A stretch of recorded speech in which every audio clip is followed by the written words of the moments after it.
علی بھی اگلا سوال ہے، میں دیوبندی ہوں لیکن آپ کو کافی سنتا ہوں. مجھے ایک دوست نے اصول کرخی کی تصویر سینڈ کی جس میں لکھا تھا کہ اگر قرآن حکیم کی واضح آیت اور حدیث اب بھی ہمارے امام کے قول کے خلاف ہو تو امام کا قول ہی لیں گے اور قرآن و حدیث کی تعویل کریں گے. علی بھی کیا واقعی اسلام کی تاریخ میں ایسے لوگ بھی تھے؟ اسلام کی تاریخ میں نہیں سر، حال میں بھی موجود ہے.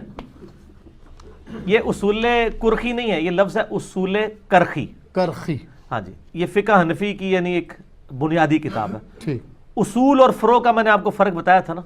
اصول کہتے ہیں عقیدے کی بات کو، فروع کہتے ہیں جو فقہی مسائل ہیں. آپ فروعی لفظ بولتے ہیں، فروع لفظ ہے. تو یہ ان کی بنیادی بات ہے کہ اگر کوئی قرآن کی آیت یا حدیث بھی ہمیں اپنے امام کے قول کے خلاف مل جائے تو ہم قرآن و حدیث کو نہیں مانیں گے، اپنے امام کے قول کو مانیں گے. یہ اماموں کی تعلیمات نہیں تھی. اماموں نے تو یہ فرمایا تھا ہماری کوئی بات کتاب و سنت کے خلاف ہو یا صحابہ کرام کے اقوال کے خلاف تو چھوڑ دو. ٹھیک ہے، تو یہ سر آج بھی موجود ہے، آپ چیک کر سکتے ہیں، ہر گلی میں موجود ہے. اور اس کا آسان سا طریقہ ہے کہ آپ بڑے بھول پن میں جا کے آپ قرآن کا پہلا صفحہ کھولیں سر، اس میں پڑھیں ایاک نعبد و ایاک نستعین، اے اللہ ہم صرف تیری عبادت کرتے ہیں، صرف تجھی سے دعا مانگتے ہیں. اس کے بعد آپ لوگوں کو یہ سمجھائیں میٹھے انداز میں کہ دیکھیں آپ حضرت علی علیہ السلام کو مدد کے لیے نہ پکاریں. مولا علی علیہ السلام بھی اللہ کو پکارتے تھے.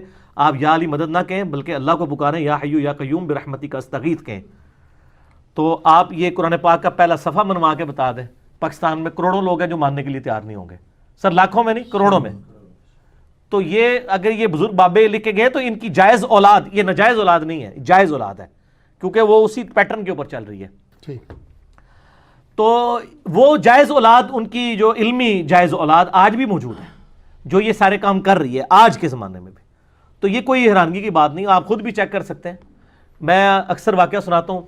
2008-9 کی بات ہے، میرے پاس کچھ بریلوی مجھے ملنے کے لیے آئے. ان دنوں میں مطلب اس طرح نجی ملاقاتیں بھی کر لیتا تھا. تو مجھے کہنے لگے جی آپ جو ہے نا وہ فتنہ پھیلا رہے ہیں، اہل سنت آپ لکھتے ہیں، یہ آپ اپنا اہل سنت ہٹائیں. میں نے کہا جی کیوں، آپ نے یہ رجسٹر کرایا ہوا ہے اہل سنت؟ اہل سنت کا تو مطلب وہ ہے جو سنت پہ چلے. اور نہیں جی اہل سنت والجماعت بریلوی ہے نا. میں نے کہا اگر آپ اہل سنت جماعت ہے تو بریلوی ساتھ کیوں لکھتے ہیں؟ اور دیوبندی اہل سنت والجماعت دیوبندی لکھتے ہیں. اب اہل حدیث بھی اپنے آپ کو اہل سنت کہنا شروع ہو گئے ہیں. تو میں نے کہا اس طرح تو نہیں، نام سے تو نہیں ہوگا. نہیں جی میں نے کہا بتائیں چلے سنیوں کی کتابیں کون سی ہیں؟ تو انہوں نے کہا جی بخاری اور مسلم. قرآن کو تو خیر مانتے ہیں نا، اس بیچاری کو تو کتاب مانتے ہی نہیں نا. وہ کہتے ہیں وہ تو ڈائریکٹ نہیں پڑھنی، آپ گمراہ ہو جاؤ گے. ان کا بخاری مسلم. میں کہا عثمان بھائی ذرا تو بخاری مسلم پڑھی ہو. میں انہوں نے ذرا بخاری مسلم جو نماز کا طریقہ تساں کے لکھے ہے. میں نے کہا عثمان بھائی ذرا مجھے نا بخاری مسلم پکڑائیں، میں ان کو بتاؤں. میں نے کہا میں 2 رکعتیں میں بھی پڑھتا ہوں، 2 رکعتیں تم بھی پڑھو. جس کا طریقہ بخاری مسلم کے مطابق ہے وہ بخاری مسلم کے پیٹرن پہ سنی ہے، دوسرا ٹنی ہے. اسی میں کلپ ہے، سنی اور ٹنی میں فرق. ایک پڑھ پڑھا کے سنی وہ صحیح سنی، ایک سنا کے سنی ٹنی. کہتا نہیں بخاری مسلم نہ لائیں. اس کا کیا مطلب تھا؟ اسے پتا تھا بخاری مسلم میں کیا لکھا ہوا ہے. تو سر یہ لوگ آج بھی موجود ہیں. ہمارے رمضان بھائی ہیں، انہوں نے مجھے خود واقعہ سنایا، وہ ریورٹ ہوئے ہوئے ہیں. وہ کہتا ہے میں ایک حنفیوں کی مسجد میں گیا. اب بریلوی یا دیوبندی تھا، دونوں ہی حنفی ہیں نا. کہتے ہیں اس نے نا سامنے ڈیسک کے اوپر صحیح مسلم شریف رکھی ہوئی تھی. یہاں تو پڑھی بھی ہوئی ہیں اور پڑھی بھی ہوئی ہیں. ان کے شوکیسوں میں صرف پڑھی ہوتی ہیں، پڑھی ہوئی نہیں ہوتی. کہتے ہیں جیسے ہی نماز پڑھا کے وہ فارغ ہوا نا مولانا، تو کہتے ہیں میں نے کہا سر میرا ایک سوال ہے. کہتا ہے جی کیا؟ اس نے کہا جی ابھی آپ نے جو مجھے عصر کی نماز پڑھائی ہے نا وہ اس طریقے کے مطابق نہیں جو آپ کی ڈیسک پہ جو یہ کتاب رکھی ہے اس کے اندر لکھا ہوا ہے. آئے ہائے ہائے ہائے، انجینئرنگ، ہر گھر سے انجینئر نکلے گا سر، ہر گھر سے انجینئر نکلے گا. ایڈی بڑی گل دیکھیں یہ اسی طریقے سے کہ آپ مجھے کہہ لی بھائی جو آپ نے ابھی بات کی ہے وہ اس کتاب میں لکھی، میں تو ڈوم مرنا چاہیے یا فوراً توبہ کرنی چاہیے. اب اس کا جواب تو یہ ہونا چاہیے تھا کہ اچھا میں نے جو ابھی نماز پڑھائی ہے اس کتاب میں نہیں لکھی ہوئی، تو مجھے بتاؤ کہ اس کتاب میں کیا طریقہ لکھا ہے. سر اسے بھی پتا تھا کہ طریقہ کچھ اور لکھا ہوا ہے.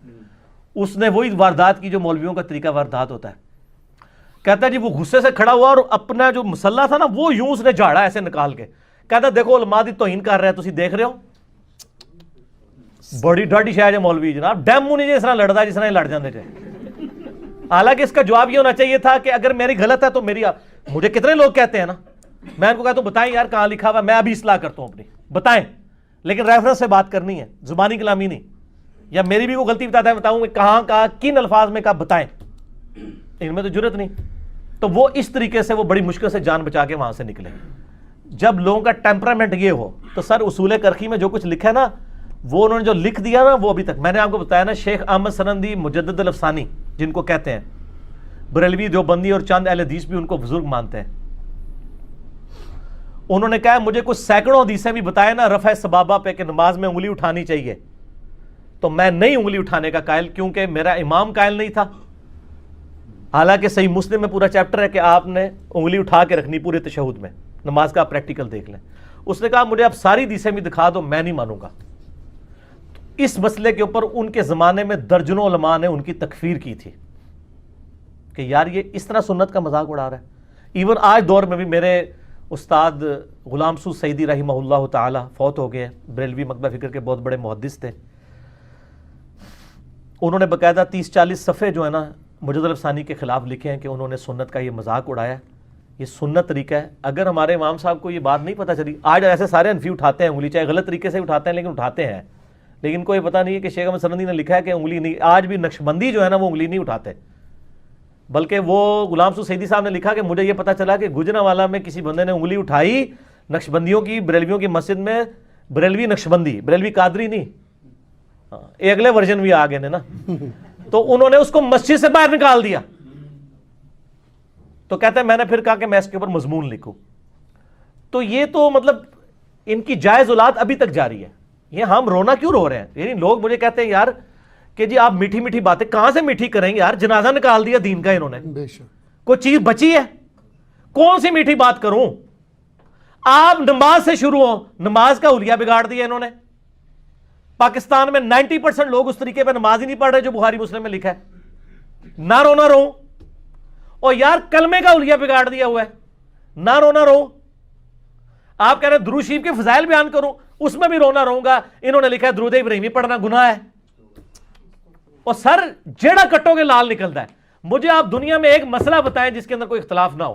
تو سر امت، اب آپ دیکھ رہے ہیں آپ کی ینگ جنریشن آج بیٹھی ہوئی ہے آج کل سوشل میڈیا پہ، اور کس طرح دین کا مذاق اڑایا جا رہا ہے. اس میں مجرم علماء کو سمجھتا ہوں سر جب آپ لولا لنگڑا دین دیں گے نا تو آپ کے دین کا مذاق اڑے گا. تو سر پھر اس لیے لوگ تو انجینئر صاحب تک پہنچ رہے ہیں نا.